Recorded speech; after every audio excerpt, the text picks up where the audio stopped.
everybody, Professor Rex here again, and today we are starting week 3 of winter session 2021. As you guys can tell, we have started the class kind of hitting the ground running and really focusing on the digital era. As you guys know, we are a society that is very, very much immersed in digital presence, whether it is for business, whether it's for pleasure, whether it's for work or for school. Look at where we are today, right? We are on a digital platform for school. We're on an LMS, a learning management system that is based completely online. You guys are enrolled in a completely online class, right? It is without a doubt that we have grown accustomed to digital platforms for basically everything we do now.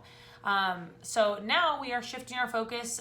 We are still going to be focusing on the digital era and still focusing on social media and Facebook and all of that. But now we are going to kind of try and switch our focus on how Facebook, Instagram, and the digital era as a whole play into empathy and how it affects our ability as humans to be empathetic. Now, I'm not going to... This is my cat. It's my little kitten. So with that being said, I want you guys to have an open mind as we come into these conversations, right? I'm not setting this class up to say like the digital era is terrible. That would be ironic because I actually own a digital marketing company, and we primarily deal with social media management, business listing management, website creation, and search engine optimization. So we are very familiar with, this cat. We are very familiar with the benefits of the digital era and the benefits of social media, but we can't allow us to take these benefits and then allow it to blind us from the possibilities of the negativities that can come with these types of platforms. As you guys have probably noticed in the recent election, and even before that, right? Social media has been used so much to spread information, to share political opinion, political views, and beyond that, right? Just beyond politics, it's become a place where we can obtain and share knowledge, and that's the beauty of it. However, with that power, with the ability to share opinions openly and publicly, and without this personal touch when you're having a conversation that's face to face with somebody, it can be really easy to remove the empathetic values that each of us hold close to us to somebody who's on maybe viewing us online or reading what we're writing online. So that's what I kind of want you guys to keep in mind. I'm not saying that the digital era and social media as a whole is negative, but I want you guys to kind of tune in and really think deeply about how all of this affects empathy and how all of this affects the way we live every day, the way we communicate with other people, the way we communicate with our family, the way we communicate with friends, and people that we don't know, right? That's really what social media is for. So as you enter into this class, please keep that in mind that yes, there are a lot of benefits to it, but we need to be mindful of its misuses and the possibilities of what it can do and what it can hinder us or how it can hinder us. So keep your eyes open for that. For this week, we will be using 2 pieces of literature.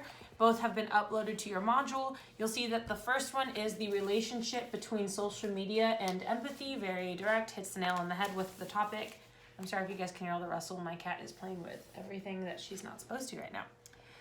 And then the second one that we're going to be using is just how bad is Facebook for us. So these 2 are going to be used this week.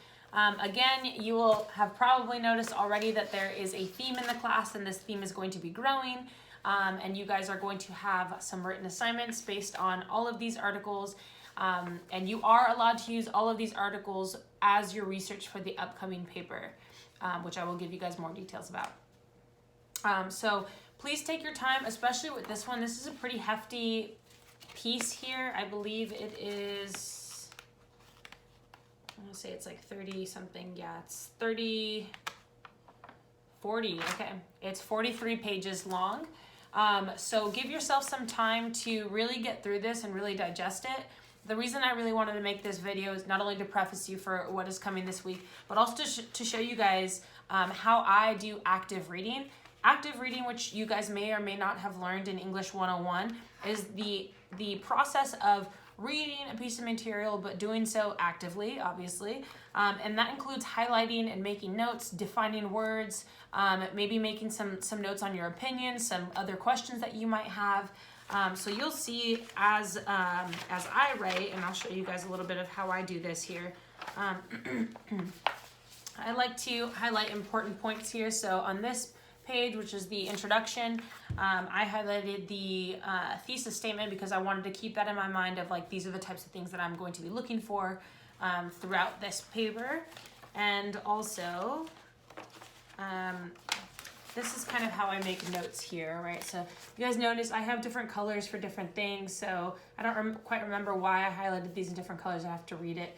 You'll see that I have notes here. And then throughout some of this document, there are even some words that I'm unfamiliar with, or maybe I just need a little refresher as far as like how it fits into the context.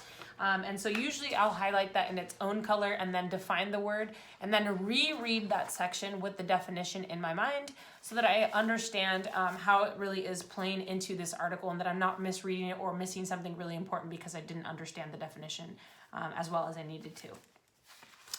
You'll notice in this article also, so here's some more annotations here.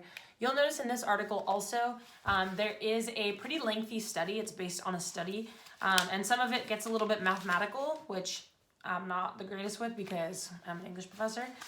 So you'll see like here, right, there's like numbers and all of that. I do not expect you guys to remember all of these numbers at all. The reason that I wanted to share this with you is to show that there actually is a study done and there have been multiple studies done. So the research is out there. I just wanted to give you guys a little bit of a glimpse of some of the research that I have found. So I'm not going to get too far into this because obviously you guys will be doing your own assignments on this, but I just wanted to preface you with, again, keeping in mind that I'm not saying that social media is bad. I'm on social media. I manage clients' social media accounts. And I'm not saying the internet is bad. I'm not saying that technology is bad, that the digital era and its growth is bad. All of these things are amazing, right? It's why that I'm able to teach you guys online. It's why you guys are able to come to school online. It's why so many of us are able to thrive in our businesses and jobs because we understand how to be online. So it is not all negative, but I do want us to take into consideration the realities of the lives that we're living in and of the era that we're living in. So anyways, with all of that being said, I welcome you to the third week of our class. Thank you guys for being here and thank you guys for doing so awesome. You guys are kicking ass in this class. So thank you guys so much. And I look forward to reading more of your guys' assignments. If you have any questions, feel free to ask or jump into my office hours. I'd love to meet you guys. All right. Have a good week and let me know if you need any help with anything. Bye.